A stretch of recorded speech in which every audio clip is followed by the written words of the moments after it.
Hey, let's talk about who wrote the book of Matthew. In fact, no, let me just rephrase that. I'm going to throw that to you as a question. Who do you think wrote the book of Matthew? It feels like I'm doing the who's buried in Grant's tomb routine here. But the difference is that I think Grant's tomb probably says Ulysses S. Grant on it, whereas Matthew doesn't actually say Matthew's name on it. It seems like it does because in our Bibles, his name is all over it, and really the Gospels all work the same way. They say Matthew, Mark, Luke, and John. But none of those authors actually acknowledge themselves within the text as being the authors of those books, which, I suppose could be tricky. Now, John of the four, I think most tips his hand that he's the guy who wrote it. There's a bunch of hints that we're not going to get into in this conversation about that. Luke, if you extrapolate that out and look at the whole body of his work, Luke and Acts, I think there's some pronoun usage in Acts that indicate that Luke was with the traveling party at times, and you can kind of piece that together to do the math to figure out that there's some internal evidence of Luke as being the author of Luke and Acts. Mark, yeah, it's thin. Some people point to his phrasing on the account of the rich young ruler being different than Matthew's phrasing of that account in Matthew 19. And they suggest that maybe Mark was tipping his hand that he was the rich young ruler. But you can see with all of this, it's thin. We're obviously relying on some other external evidence for who we credit these books to. And Matthew is no different. In fact, I would say Matthew has the fewest hints as to its own authorship, at least in terms of a smoking gun. Matthew talks about himself, as we discussed in our last conversation, in Matthew chapter 9, with that very brief account of his conversion, and that's kind of all you get. Now, that isn't to say that there's no evidence within Matthew of Matthew's authorship, though, because Matthew is a book that is very clearly written to a strongly Jewish audience that is trying to make the connection between all of the stuff that happened in what Christians would call the Old Testament, what Jews would call the Hebrew Scriptures. And so we've got somebody who's really dialed into that world, and that would fit with some things that we know about Matthew. But even there, that isn't totally compelling evidence, because that could also be made to fit with some of the other disciples for whom that would have been in their wheelhouse.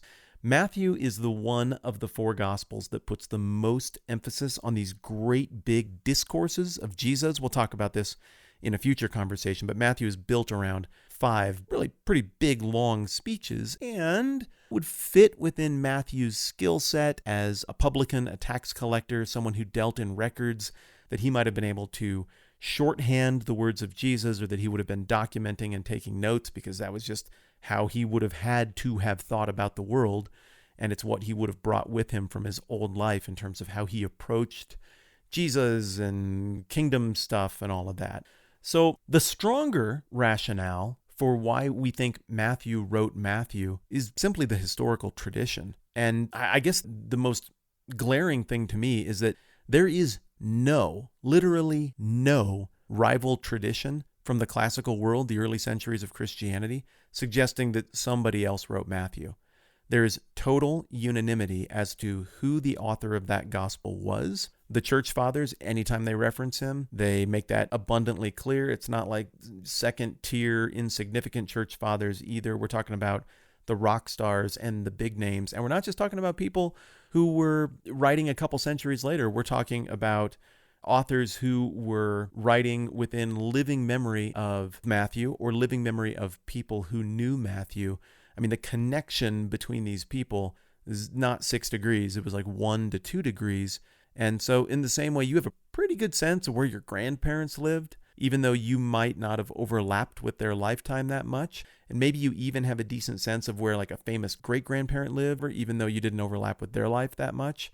All the more so, these folks had crystal clarity on who would have written these documents, because there is a succession of discipleship and authority that came out of all of these disciples, and people would have been very, very clear on what that was. Also, even though John is kind of the beloved evangelical gospel, I think Matthew casts the longest shadow in the history of the church. Matthew seems to be the most widely circulated of the Gospels in the early church. It seems to have been circulated very early on. And it really isn't until a few questions get raised in the early modern age, and then especially in the 19th century about authorship, that anybody even questions whether Matthew, Mark, Luke, and John wrote these documents. And even though that 19th century European biblical criticism movement produced a lot of things that I like, and I think there's smart and good biblical scholarship that came out of that, it was also somewhat agenda-driven, and also it was very stunted in terms of the amount of evidence it had to work with. Those particularly German thinkers in the 19th century did not have the benefit of all of the manuscript evidence we have now. Yet a lot of the things they said, questioning the authorship of the Gospels, etc., gets repeated all the way to this day, when the reality is the evidence hasn't borne out those theories very well. There was one in particular gigantic discovery in the late 19th century, I think, in Egypt. It's called the Oxyrhynchus papyri. It's basically a dump that has been excavated that was filled with mummies and other scraps and shards that, well, include a whole bunch of chunks of the New Testament, which indicates that the Bible was in enormous circulation by the 2nd century, 3rd century, even if it wasn't maybe bound up and referred to in the same way that we would refer to it as the Bible proper today. So in your travels on the internet, you'll hear a lot of people saying, well, hasn't it been proven that none of the gospel authors even actually wrote the gospels? And the answer would be, what? No, not at all. Wow, that's a torturing of the word proof. People make a case. I don't find the case to be compelling, and the data continues to support the suggestion that the Gospels were a product of the 1st century and they were written by the people to whom they were attributed. We could hash all of that stuff out later, but let's just go back to thinking about the early church and what they would have done with a gospel like Matthew. How would it have been to their benefit to attribute a gospel like Matthew to Matthew?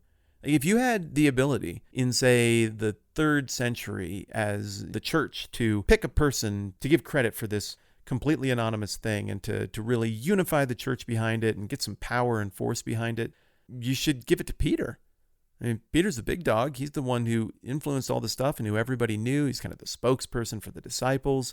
Especially the Roman church had an even higher view of Peter, viewing him as uniquely having received authority from Jesus. I mean, whether you're Roman or anybody else, I mean, I think you'd make the most sense to arbitrarily pick Peter. But that's not what happened. Somebody who's really one of the lesser disciples and his largest contribution is this gospel. If he didn't write this gospel, he's one of the guys where you get through like the first 4 or 5 obvious disciples, and then you're like, oh yeah, and then wasn't there one named like Bartholomew or Doug, Randy? So there was no political or strategic benefit for crediting Matthew with this, and there was certainly no strategic benefit for crediting Mark or Luke. John, I can see, he was kind of a big deal. And that gives me the hint that these books were attributed to, well, whoever actually wrote them, and that was good enough. There are a few indicators within the text that get us into the date of Matthew's authorship here. And there again, we're going to hold off to our next conversation to get into that, as well as some of the themes that are present that I think also really point to Matthew's authorship. So just to state the obvious, the bottom line is, I think Matthew wrote Matthew. I think there's a lot of good reasons to believe that. I think some of the reasons that were trendy to question that a couple hundred years ago have not aged very well.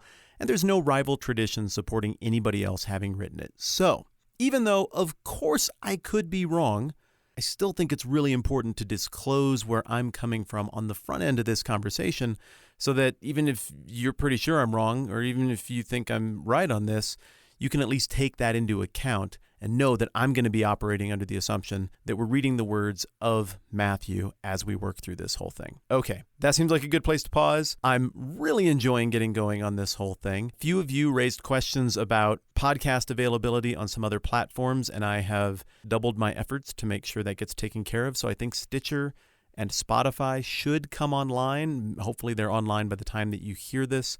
I think Google Play is already up and running. I mean, I'm getting statistics from them, so I assume that it's working. If there are any other platforms where you're not seeing the podcast and you would like to see it there, let me know, and I will do my very best to dig into that and get it sorted for you.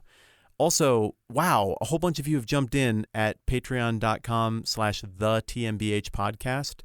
I can't even tell you how encouraging that is to me on the front end of this. Thank you. And I'm going to get cracking on tomorrow's episode, which is going to be about the date of the authorship of Matthew, which You might be thinking to yourself, oh, well, I'll just skip that one. I don't care about dates or whatever. But actually, it's really, really, really important and a very interesting conversation, because when this happened has a lot to do with how we interpret some very key parts, and it has a pretty big effect on how we properly put ourselves in the shoes of the people who would have been receiving this text for the first time. Matthew means something very different if this thing is written in the mid or late 100s AD versus if it was written very early in the game in the history of Christianity.